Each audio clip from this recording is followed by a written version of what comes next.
Doctor, தீர்க்க முடியாத நோய் ஏதாவது இருக்குதா? வேர்ல்டு ஹெல்த் ஆர்கனைசேஷனில் 38 நோய்களுக்கு மருந்தே இல்லைன்னு சொல்லி லிஸ்ட் அவுட் பண்ணியிருந்தாங்க. ஆனாலும் அதை முழுமையாக ஏற்றுக்கொள்ள முடியவில்லை.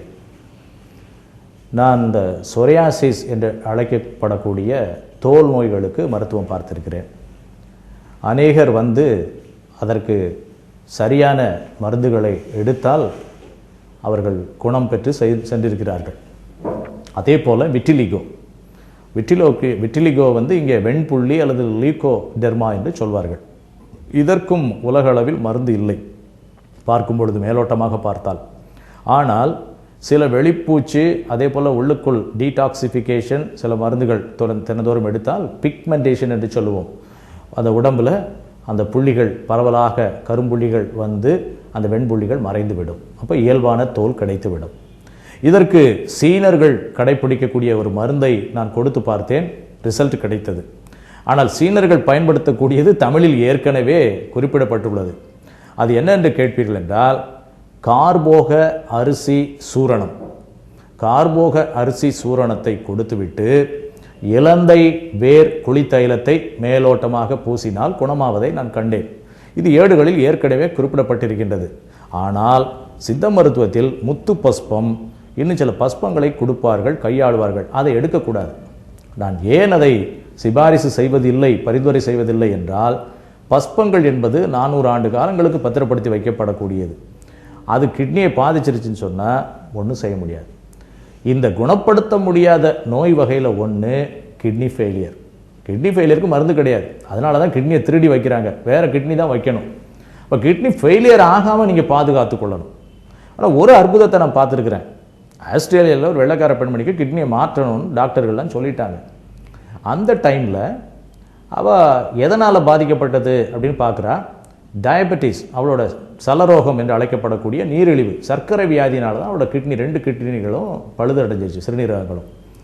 அப்போ அவளுக்கு ஒரு மருந்து கிடைக்கிது, ஒரு மூலிகை மருந்து, தமிழ் சித்த மருந்து. ஆனால் அதை செய்கிறவங்க வெள்ளைக்காரங்க. ரொம்ப ஆச்சரியமாக இருக்கும். டி கேர் அப்படின்னு நீங்கள் பார்க்கலாம், கூகுளில் அடித்து சர்ச் பண்ணி பார்த்தீங்கன்னா அது வரும். ஆஸ்திரேலியாவில் இன்றைக்கி சக்கப்போடு போட்டிருக்கிற ஒரு மருந்து, கிட்டத்தட்ட 60,000 பாட்டில் ஒரு மாதத்துக்கு விற்கிறாங்க.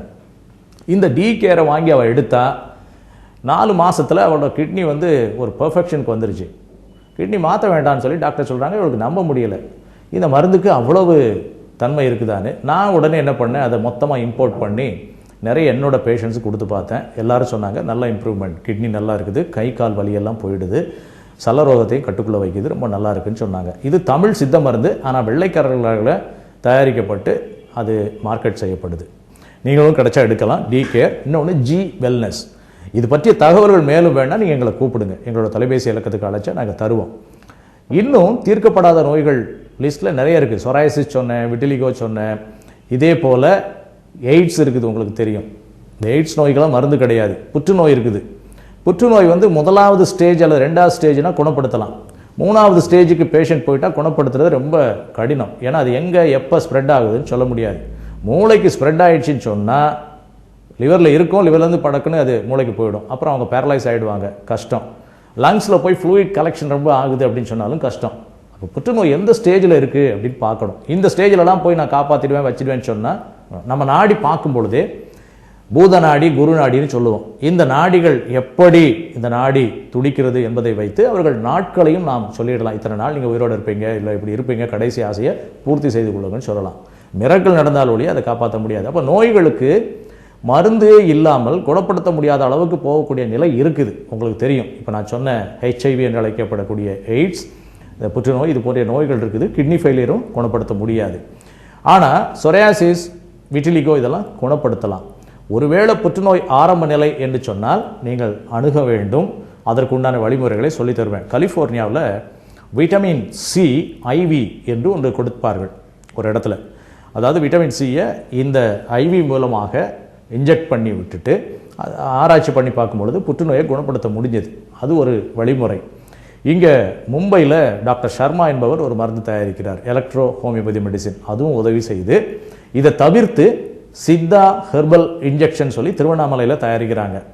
அந்த இன்ஜெக்ஷனும் நிச்சயமாக குணப்படுத்தும். இப்படி நிறைய இருக்குது, வழிமுறைகள் உலகத்தில் இருக்குது. இதை ஆய்வு பண்ணி கொடுத்ததின் விளைவாக நாங்கள் இதெல்லாம் சேகரித்து வச்சிருக்கிறோம். என்ன செய்யணும், அவங்க எப்படி கடைப்பிடிக்கணும், மருந்துகள் எப்படி எடுக்கணும், லைஃப் ஸ்டைல் எப்படி வச்சுக்கணும், ஆன்டி ஆக்சிடென்ட்ஸ் எப்படி எடுக்கணும், விட்டமின்ஸ் எப்படி எடுக்கணும்னு சொல்லிக் கொடுப்போம். ஃபாலோ பண்ணிவிட்டு சந்தோஷமாக இருந்தால் அதை குணப்படுத்திக்கலாம். ஆரம்ப கட்டமாக இருக்கும்போது புற்றுநோயை நிச்சயமாக குணப்படுத்தலாம். அதே போல தான் சொராய்சிஸ் தோல் வியாதிகளுக்கும் சொன்னேன். அதை 21 நாள்லேயே குணப்படுத்தலாம். ஆனால் லைஃப் ஸ்டைல் ரொம்ப முக்கியம்.